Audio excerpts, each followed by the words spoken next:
ఖచ్చితంగా ఇంట్లో ఉండాల్సిన వస్తువు చాట. ఈ రోజుల్లో చాలామంది ఇళ్లలో చాటలు కనిపించటం లేదు, కానీ చాట అనేది లక్ష్మీ స్వరూపము. ఏ ఇంట్లో అయితే చాట అనేది ఉంటుందో ఆ ఇంట్లో లక్ష్మీదేవి స్థిరంగా నివాసం ఏర్పాటు చేసుకుంటుంది.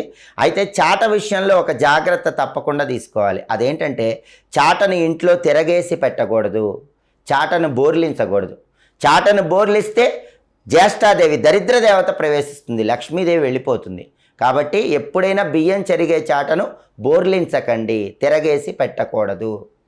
అలాగే చీపురు ప్రతి ఒక్కరి ఇంట్లో ఉంటుంది, అది కూడా ఐశ్వర్యాన్ని కలిగిస్తుంది. కానీ చీపురుని సరిగ్గా వినియోగిస్తేనే ఐశ్వర్యం కలుగుతుంది. ఎవరి ఇంట్లో అయినా సరే విరిగిపోయిన చీపురుతో ఇల్లు చిమ్మారనుకోండి, ఆర్థిక ఇబ్బందులు పెరుగుతాయి. అలాగే పాడైపోయిన చీపురుతో ఇల్లు చిమ్మినా కూడా తీవ్రంగా ధన నష్టం కలుగుతుంది. చీపురుతో ఇల్లు చిమ్మిన తర్వాత